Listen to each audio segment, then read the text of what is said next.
Here we go. Everybody's jumping in. That's great. I love to see you guys here. And we're here today. My name is Sarah Cooperman. I always forget to introduce myself. I'm Sarah Cooperman. I'm the CEO of SCW Fitness Education and founder of the Mania Conventions and the Water in Motion program and the new SEAT program, Supported Exercise for Ageless Training.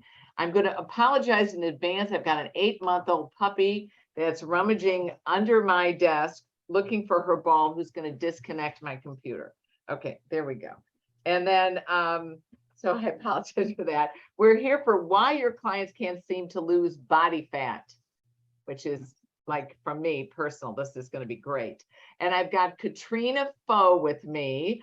Did I pronounce that correctly? Yeah. My favorite thing about Katrina is she has 7 children and lives in a small farm town in Idaho.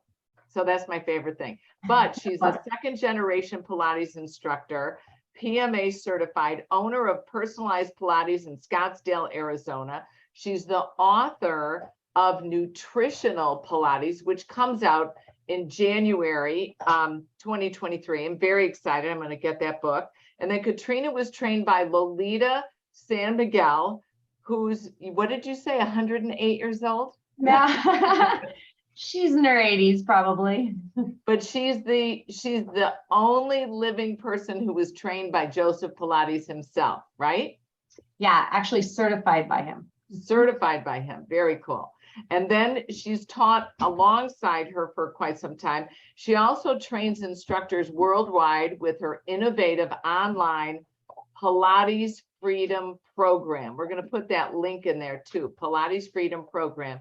And she's board certified in holistic nutrition. So that's very cool. And I hope you don't mind if I say this, but the way she got into this was because she's a cancer survivor and looked at this, kind of inspired you, right, Katrina? Exactly. That's what got me into nutrition. Very cool. And she reads a lot of functional labs. So she's going to talk about that. And we have Amanda Fairhiley, who we just adore. We found Amanda. Amanda, I think we found you during the pandemic. You're one of the silver linings for SCW. And she's a RDN, an LD, a CPT. I told her she was a PIA. She's not a PIA. She's a wonderful person. She's a registered dietitian for over 20 years.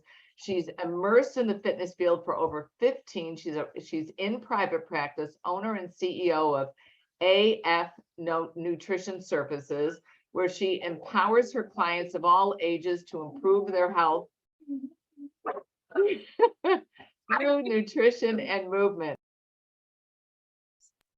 Sorry about that. And in particular, she incorporates food as fuel, food as medicine, mindful eating approaches. She's amazing. And she teaches group fitness and all sorts of stuff. And then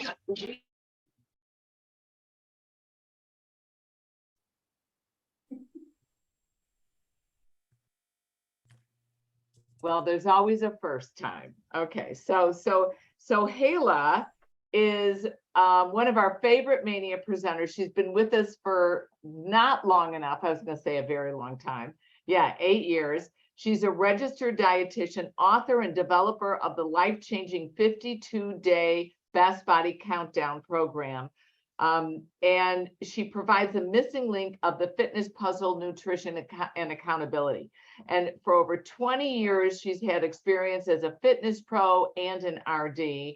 And she runs a nutrition coaching online membership-based group that's not just about weight loss, but about the life that you gain. I love that. Not just what you lose, but what you gain. She's authored 3 different books. We sell her books at the conferences. People absolutely adore her. So we've got 3 wonderful ladies with us tonight. And I've got Sean Carlson, who is our brochure creator for Manias, as well as many other things. And what we're going to talk about is losing weight, as body fat is one of the most common goals for clients, but also can be one of the most daunting, and determining whether it's related to nutrition, workout routine, and even lifestyle. And we even brought up hormones.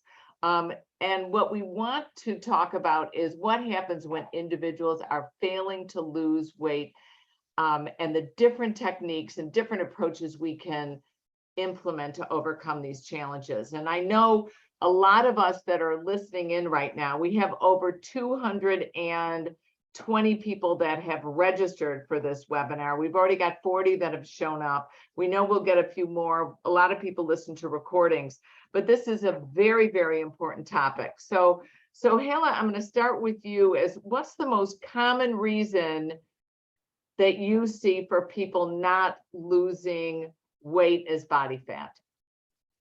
And I know over our 45 minutes or so together, we'll talk about lots of different ones, but the ones I see most commonly, and I do work primarily with middle-aged women. And so what I see most commonly are two things. One is alcohol intake. I know a lot of people think it's like a young person's thing, but I think partying and doing it a bunch in a weekend here and there is a young person's thing, but a 40 and up thing for a lot of gym goers is a glass a night, which is self-pour, which is really 2 glasses, and then more on the weekend. And so I'm seeing a lot of that. And then the other thing that I see is a poor metabolism, and it can be from a lot of different factors that I'm sure we'll talk about over this time together.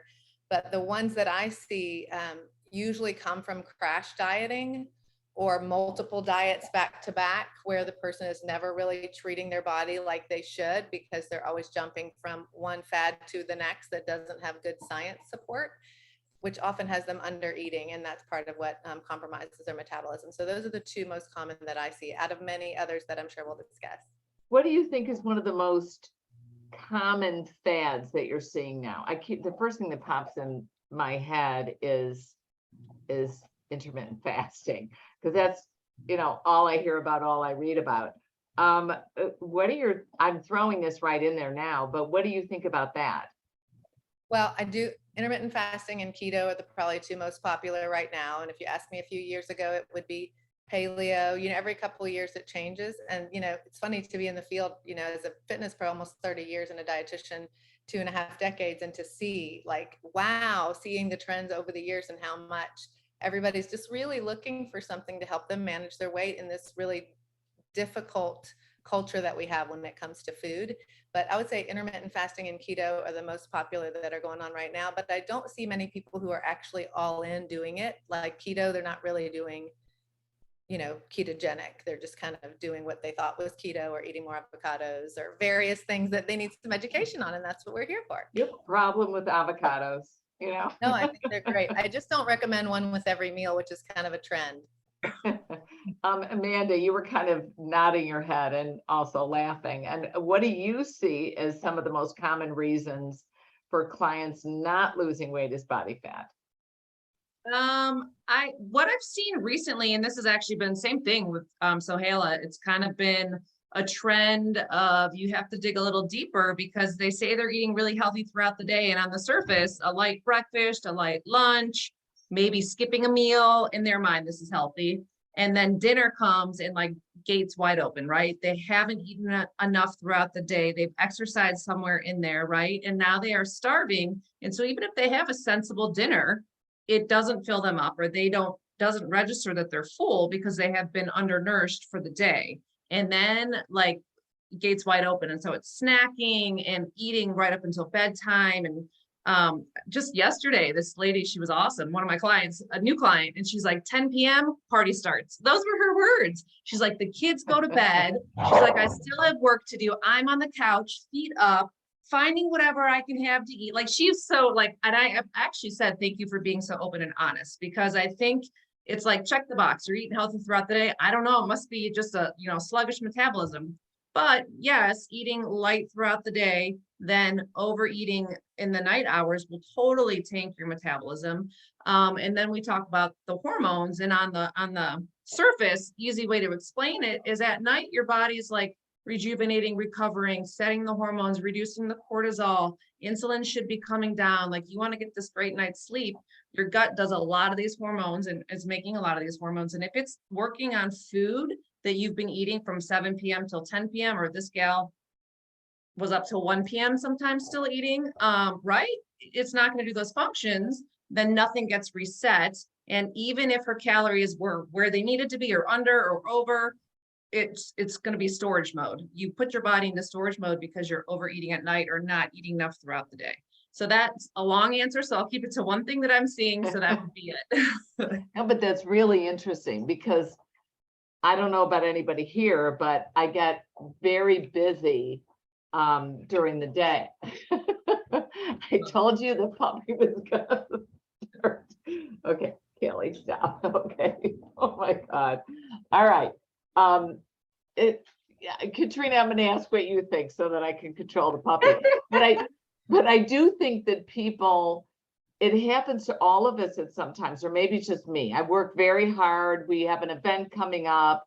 I eat, I'm working and I look up and it's like 11 a.m. and I'm eating breakfast. I'm like, okay, I'm gonna run get a thing of cereal. And I learned something that from actually Sohaila, I learned it from you, that sometimes if we start grazing, just always grazing during the day, we never know when we're hungry. So when I get starving, it's like, oh my God, I've really got to eat. And I keep hard-boiled eggs in the refrigerator now. So I can eat something and I can throw a piece of fruit with it because I know if I just eat the fruit, my blood sugar's whatever, but I try to eat like a human being rather than just little, oh, I'll just nibble on carrots for the next hour and a half to stave off my hunger. So Katrina, what are some of the things you had? It was really fascinating before we turned the camera on. You were talking about some of the tests that you look at and thyroid issues. And I thought that was really interesting. Yeah. So when people can't lose the weight, and this was me for so many years, like she said, I had 7 children, so I had a lot of opportunity to get to lose weight afterwards. But when it's not moving, because mine didn't just fall off, like, I don't know, but that's usually an issue, that postpartum weight. I want to dig into the why. Why is it? Personally, my clients that come to me, they've done a lot of the low-hanging fruit. I rarely get someone that's eating a standard American diet. They've already cleaned that stuff up if they're going to come to me for testing and such. But when I run the testing, I'm wanting to look at their thyroid. I want to look at their blood sugar markers. Thyroid is a huge component that is really underserved and not looked at correctly, where most doctors are looking at the lab ranges. And I just have to tell you the secret. The lab ranges are created by taking an average of everybody that takes the test, and you give it 2 standard deviations, and that's where you're, supposed to fall into. Well, who takes the test? Yeah, people that have sucky thyroid, for whatever reason going on. And, so I want to look at the functional range, which is where people actually are healthy and feel good, and it's much tighter. Instead of being 0.5 to 4.5, I'm looking at people, I want them to be between 1 and 2, closer to 1. And that's where they actually feel good and don't have all this thyroid symptoms. One of the biggest of which is can't lose weight. That's really interesting. This is a little off topic, but I think at least it relates. My niece is living in Singapore, and she's actually British, and her husband's British, and she's pregnant with twins, and she had these big babies. Well, the pediatrician there said, there's something wrong with the children. Their heads are too big. They've got some growth thing going on. Well, the reality was he was using a scale for Singapore for Asian babies. And these are normal, European babies. Okay. And they were absolutely normal, and they put them on the right scale and they were fine. But this happens a lot where we use tests that are from, that are basically based off of sick people, because they're the only ones who go in to be tested. And this happens, it happens with osteoporosis people. It also happens sometimes even with cancer patients. A friend of mine is an incredibly healthy man, incredibly healthy. And he kept saying, I don't feel well. I don't feel well. Something's wrong. I don't feel well. Well, all his labs were off the chart healthy. But if they had ever tested what he was really like when he was healthy, they would have caught that something was wrong. So I think it's really interesting that you're looking at this. So what do like these people that are on the call right now, what do they do to get their labs done? And how did you get involved? I think there was an organization you got trained by, Katrina. Yeah, the training that I took is through Restorative Wellness Solutions, and Sean hit that website up there, and I'm an instructor for them. So yeah, asking your doctor to do a full thyroid panel. I gave you the TSH range, that 1 to 2, which is a lot tighter, and will change everything. But also looking at all the different, total and free T3 and T4, looking at both of the antibodies, because if you have Hashimoto's, that's a whole nother game. But then seeing where in the thyroid process, is this a hypothalamus pituitary issue where your brain's not understanding that you need more hormone? Is it a thyroid problem where your thyroid isn't making enough hormone? Does it not have the building blocks? Are you not digesting those materials properly? Are you just not eating them? Is your liver converting it to the active form? All of those things, depending on where the breakdown's happening, can have that end net result where women are not able to lose weight. A lot of times there's some accompanying hair loss, the hands and feet are cold. The classic is the weight. And this is a big driver when people have metabolism issues. That's interesting. And you were talking about hormones, Amanda, and what influence that plays. When we're talking about specifically losing weight and what, hormones, I think it is imperative to look at the age of the client that you're working with, right? And we can all remember, or maybe some of you on here are in your 20s, right? Like you didn't have to keep a tight ship, right? It was pretty easy if you're into fitness and if you like food to balance things out. But as we age, hormones are supposed to drop because that's part of the aging process. But with that, we might be losing lean body mass. We might not be sleeping well. Your ratios of your testosterone and estrogen, those can all affect metabolism. That classic menopause terminology, I don't love it, but a lot of women specifically, but some men, but I would say if they're holding, that means holding weight around the belly, right?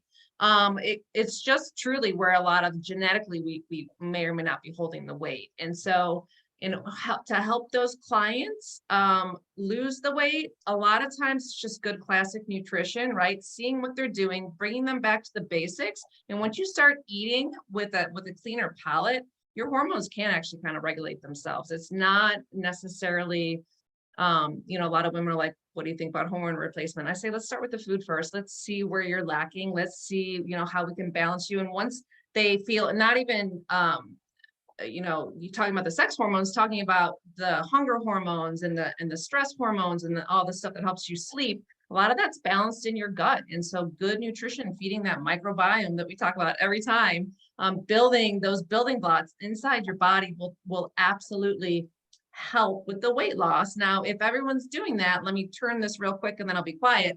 I also find that people, and I'll go back to Sohaila, an avocado is healthy, but there's this, and there should be, I think there's a term for it, not orthorexia, but like someone thinks that if they're eating hummus and avocado and couscous and quinoa and organic this and organic that, they can just eat a very large portion and the calories still do matter. So we have to look at portion control of whatever somebody is eating to help keep that in balance as well. Sorry. So Helen, when the squeaking, it starts immediately when I start talking, the puppy is chewing. I wanted you to talk about the hormones, but also to address like blood sugar issues and about the alcohol and what happens with the system. Ooh, that's a lot. Okay. One thing about hormones, sometimes I think it was good that Amanda mentioned the age, because one thing, it depends on the age of the person when you say the hormones. Some people think, oh, they're talking about testosterone. Oh, they're talking about estrogen. Maybe they're talking about insulin. Maybe they're talking about ghrelin and leptin, which are your satiety and hunger hormones. And all of that comes into play. And for some people, it might just be sleep. And once we manage sleep and start practicing sleep hygiene and getting their exercise to the point where they help wear themselves out and their bodies out because they're moving and using their bodies, that sleep can kick in. So there's so many different things. And I'm a really big fan of majoring on the majors, is a phrase that I say with my clients. I'm like, I'm not going to do any tests. I'm not going to do anything unless we're drinking water.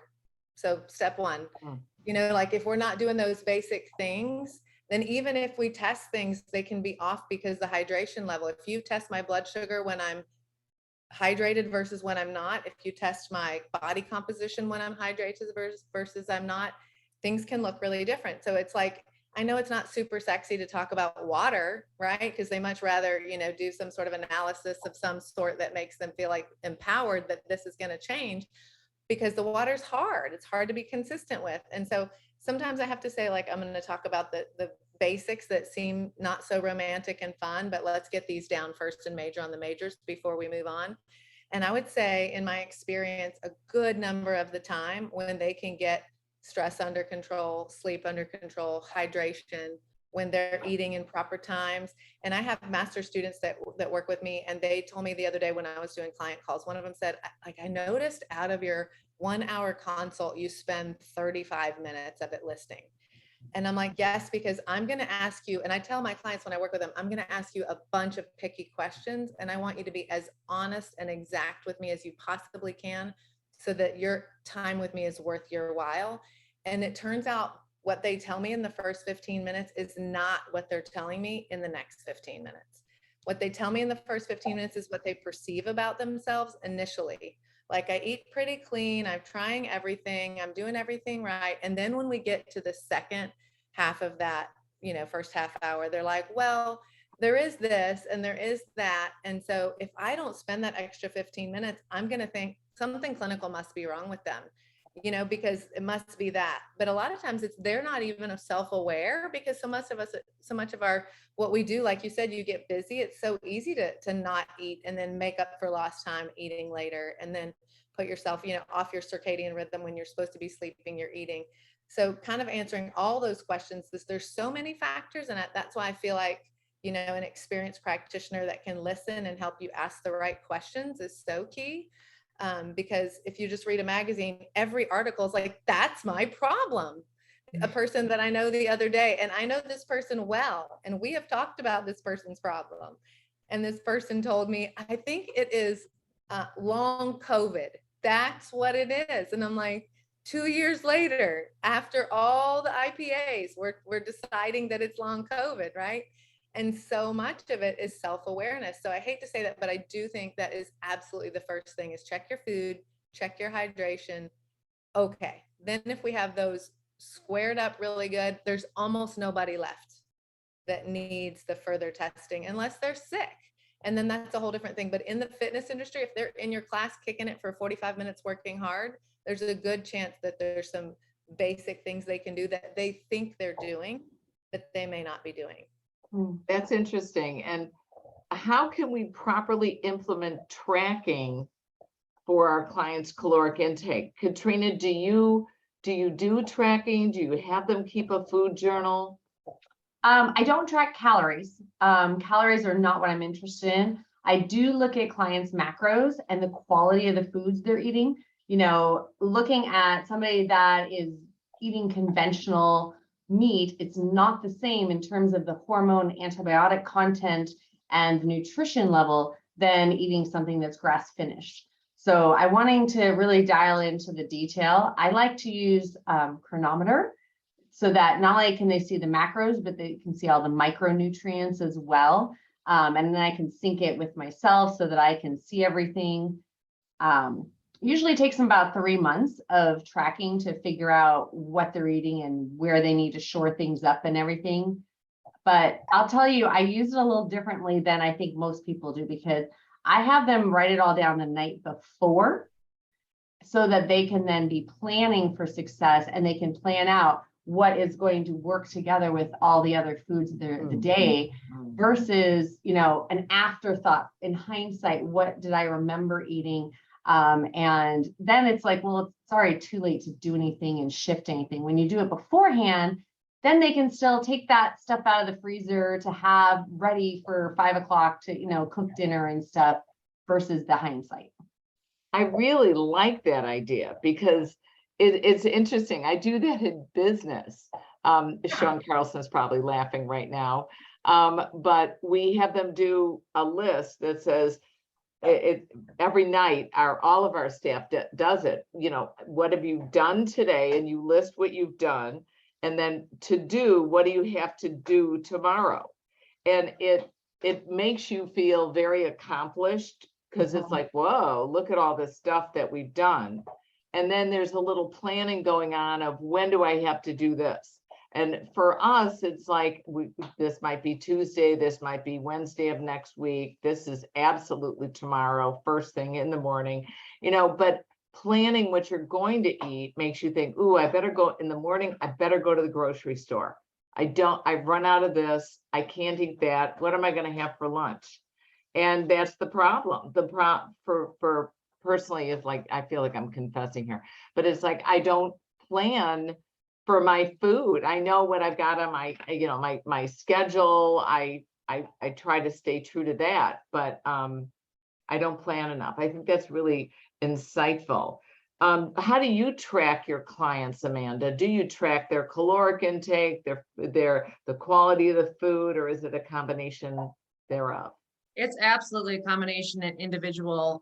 You know, once I meet with them for the first time, I kind of get the feelers out. Like, if they have this dieting history, which is very common for a lot of, you know, Americans, and they maybe have obsessed over calories, like sometimes the watch thing is like cuckoo, and it's like you're watching every morsel going in and we're causing disordered eating.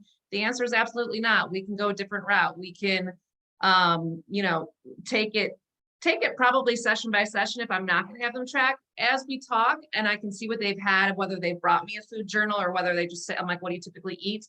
I'll get an idea whether they're under eating, overeating, or if they look like they're on the spot. So, and then I'll say, okay, you know what? Like, for instance, this looks really good. So would you mind just tracking for the next week? Just so that if we're missing things, so that you can be more aware.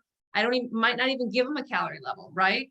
Other instance, if somebody is completely unaware and that this was another client, and I chuckle, but then it helps me too when they're like, my husband and I went to Whataburger, right, which is this burger chain here in Texas, Whataburger, and we didn't know that our meal was 1,000 calories.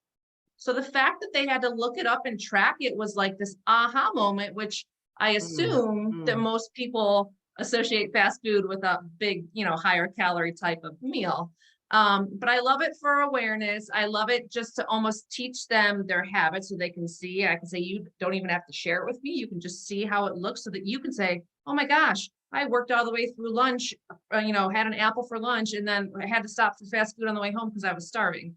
But as we are fine tuning, and if someone, you know, I have a lot of success with people losing weight by the simple calories in and calories out. I mean, it really, it's a great equation. And then we fine tune it because nobody's metabolism is the same, but it's nice to just see the foundation and then see what their daily habits are and help them work through it so that they get the awareness. I say it's never forever, but it's a great tool for the right client.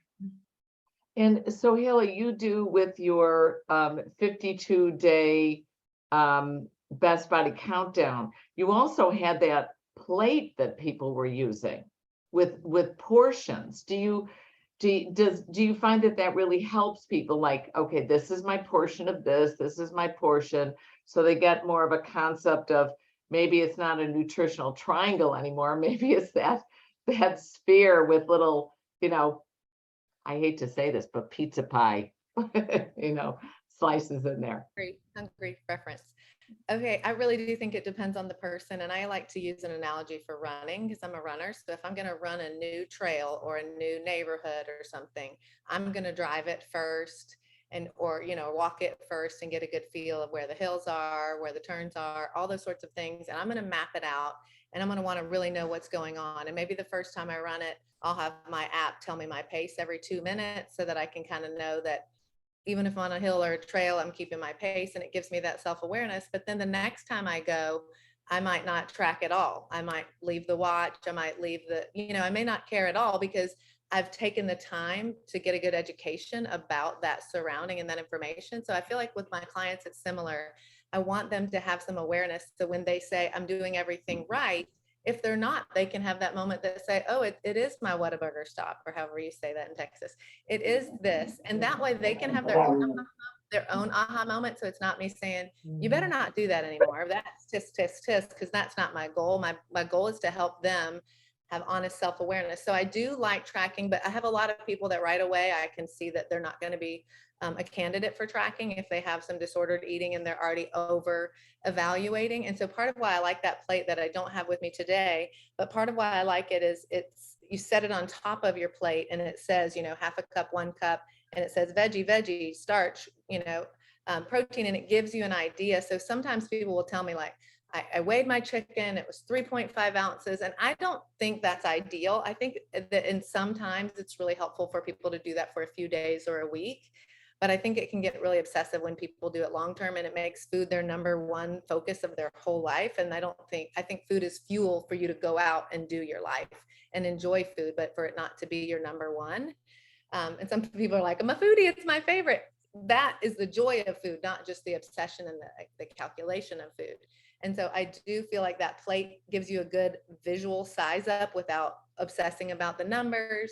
And sometimes when I log with people, my tracking is, how many colors did you get at lunch? Sometimes it's really simple. Ooh, it's like, interesting. did you put colors on this side of the plate?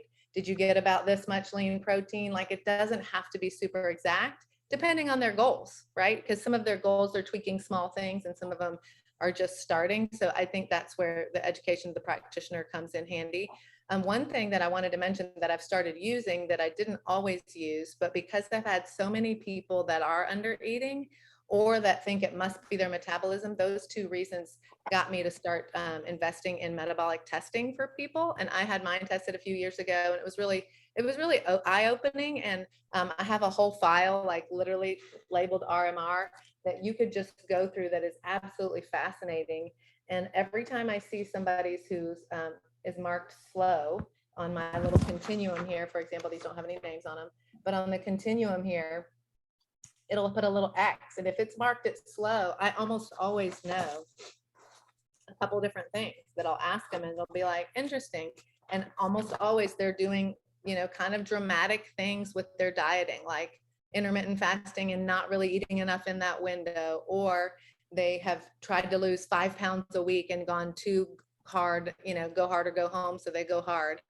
So I see a lot of that. And then every once in a while, it's something like, I'm like, gosh, we really have asked all the hard questions. We've taken a good account, and we do have some things going on. So I'll send them for bigger tests like thyroid and hormones and, testosterone. And we talk about their sleep and all those things. But I try not to go there first, because like I said, if you're not getting the basics, then that's an expense and a stress. And a lot of times people come back negative. A lot of times. What type of lifestyle behaviors do you guys focus on that are outside of the gym or outside of their dinner plate? Katrina, how do you, with your clients, how are you working with them? Yeah, absolutely. I have a huge 9-page intake questionnaire to make sure that I really understand what's going on in their life. And then we dig in from there. But, looking at good sleep hygiene, how are they managing their stress? What's their spiritual life like? Are they having fun? Is that part of their life, or is it just all work? How are their relationships? All of those things, are super, super important. But I want to even know things like, what is their environment like? Are they living in a moldy house? Have they been exposed to mold? Do they have toxins that they're being exposed to on a regular basis? Because the fat actually is where the body is going to store toxins when the liver is not able to process it out. And if you want to lose weight and you're telling your body to lose weight and you're doing all the things, if you've got toxins in that fat storage, your body's not going to release it because it's smarter than that. And it knows that that's going to be harmful to you. And it would swirl around and land in your brain. So, those are important as well to look at in terms of the environment and everything that they're living in. Yeah, it's really interesting. We were talking about how many kids we have. We have, what is it? 17. 17 kids, actually 19 if we count Sean Carlson's kids. 19 kids between us is crazy. But when I first got pregnant, I mean, I knew right away because I gained weight, and it wasn't just weight, it was fat, because hormones are fat soluble. I was younger, I was thin, I was a runner. Just wait, so Haley, you'll get to be my age and you become a walker. It's humiliating, it's the worst. Okay with it. But the hormones are fat soluble, and I just immediately put on body fat. And so you're saying that all the toxins are also fat soluble, or at least stored in the fat. And if the body needs a place to store hormones or store metals or store, you were talking about molds, then the body's going to produce more fat as a storage space. That's really interesting. Yeah. What other lifestyle behaviors do you see, Amanda, that you might change, that you focus on with people not in the gym, et cetera? Yeah, exactly. So if they happen to have a gym routine, a lot of times I will point out that, like, great, awesome, consistency in the gym is amazing, but it's most likely 45 minutes to an hour, 5 days a week, 3 days a week, whatever their routine is, right? And then what do? We sit, right? And so a lot of times I am slow and steady wins the race, right? One of my clients is a gentleman who is obese, and he is thrilled that instead of being stable, he's losing a pound a week. And some of the small changes we have made, he stands a lot more than he used to, just standing, right? So if you sit versus standing, and yeah, we can talk about the extra calorie burn, but it's just, you're helping your muscles work harder, more movement. Our bodies are meant to move pretty much all day long, and we have flipped that, and we like to sit. And so you said kids. Well, if anybody has kids or has ever witnessed kids, they don't stop moving, right? They don't stop eating and they don't stop moving typically. And so I really look at the inactivity throughout the day and see, is there any, if you have a desk job, can you make your timer go off on your phone to get up and walk once an hour is ideal. And I know back-to-back meetings. So we look at their schedule. What can you do now? I had a lady with amazing weight loss who would take her lunch break in her house, walk back and forth for her lunch break from the front door to the back door. And I was like thrilled, because if someone wants it bad enough, and that's the thing, they're going to come to you as fitness professionals, they're going to come to us as nutrition professionals, say, hand it to me on a silver platter, and then they may or may not like the discussion and may or may not lose the weight. And if they own it and want it bad enough, the gal who was partying on her couch at 10 p.m., she's done. She's like, I don't sleep, my joints hurt, I have kids, I want to be an active grandma. I was like so excited for her. I'm like, you can tell when someone's ready to change. And so I'm getting way excited because it's exciting. So what do I do outside of the gym? Look at their life, put more movement in. You can track steps. You can say, everyone can track it on their phone, on a watch. And if you look and say, oh, you do 2,000 on average, it doesn't have to be 10,000. You say, can you do an extra 500? Small building blocks that they meet the goal, they feel accomplished, they feel better, they might see a body weight change, and then you add on to it. Yeah, that was so interesting. I've read so many articles on the small changes, and that I did a presentation at Mania just this last show. One of our presenters, unfortunately, his father was ill and he couldn't come to the conference. And we knew that this was going to happen a week before. So I did a whole new presentation on retention, how we retain our clients.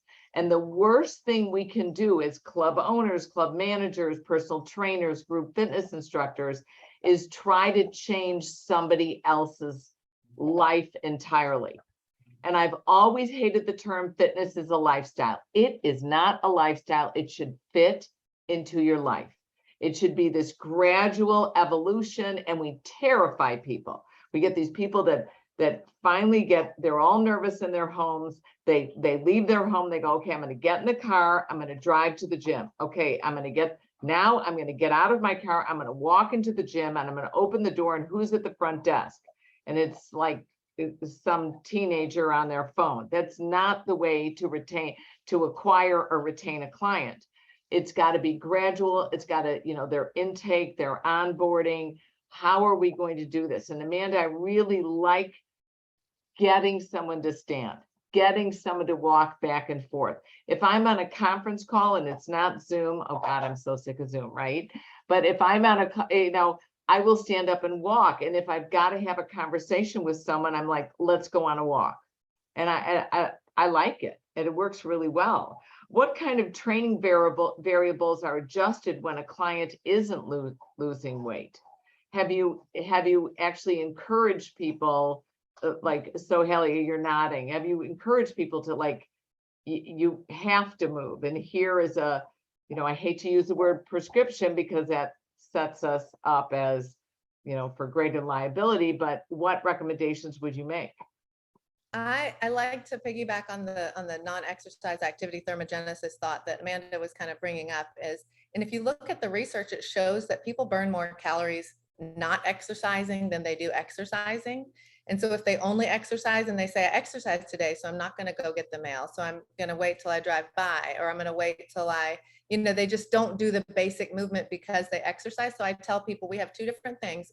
You're doing great with your exercise, but let's work on the movement, or you're doing great with the movement, let's work on the exercise. And I take the day and I divide it into 4. Like I tell people, if you took a big piece of paper and said, this top of the paper is my morning, this is the end of the day when I'm going to lay flat and be done with the day, fold it in half and think, okay, in this quarter of the day, and the research really supports movement after eating to help the blood sugar and the insulin response. So I try to tell people within an hour of eating, not exercise, what can you do to move? Can you do, sometimes if they're stressed, it needs to be like a punching bag or a pull-up bar or push-ups or something that exerts energy intensely. Or maybe it's lunch and you go for a 10-minute walk, or you say, my pinky promised my dietitian I would do all my talks on a walk and talk from now forward through the holidays, and just give them some reasons to move. So movement is a big thing, life movement, not just exercise. And then weight training is such a big thing. And, if I do the RMR with them and it's low, that's a really, and this is the test that I do. I brought the little tube to show you. You put it in your mouth and there's a nose plug, and it measures your carbon dioxide and oxygen exchange. But it helps them see that, okay, my metabolism is going to work better if I do build muscle. So if they come back and test with me again in 12 weeks and they've built muscle, even if they didn't love resistance training, now that they see the impact that it made on their metabolism, they're going to be more likely to keep doing it. And then they find they do love it. That's interesting. Yeah, that's good. Show us that piece of equipment again. So it plugs into equipment that's electronic, but this is the piece, you put it in your mouth, and then there's a nose plug that I have handy, and you breathe in it for about 15 minutes. The brand I have is Core, K-O-R-R. I recently got it, and it's resting metabolic testing. So it tells them, if their metabolism is on target or not, and then we can work from there. And if it's not, we figure out why. And if it is, we figure out what's holding us up. And a lot of times it's a behavioral thing that we can tweak, and it gives people some data that's not judgy. And Katrina, what do you do if you're to shift some of the training variables to adjust to help them lose this weight? Yeah, I think it really depends on what's going on specifically. If you get somebody who's got, some adrenal dysregulation, or, like a woman that maybe has high testosterone, like some PCOS or something, a lot of times doing a hardcore, workout is actually going to drive those conditions to be worse, and can actually make the whole process of losing weight, go in the toilet. So actually for those clients, I'm going to actually encourage them to back off, just keep the daily movement activities, maybe a gentle walk, get out in some sunshine and things. But while we're working on healing, that they need to actually not be doing, CrossFit kind of, intense stuff. That's interesting. All right, guys, we are almost out of time. I'm going to take the screen here real quick. I'm going to show you, we have a really nice new conference coming up. Actually, going to see my Zoom screen, I think, here. And you can see Boston Mania.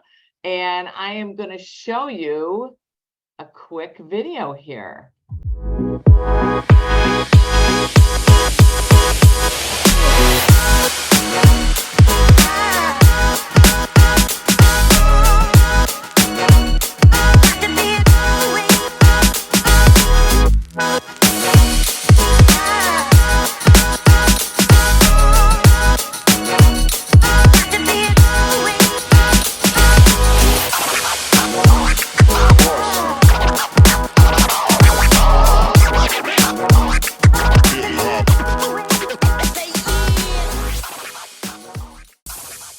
So that is totally fun. And then we also have our Trainer Apex conference for those of you that that don't live in the Boston area. This is a completely online program. It's 30 sessions, it's 15 trainers, 15 CECs, and you can also get all the recordings for 30 days. So this is a very cool new event.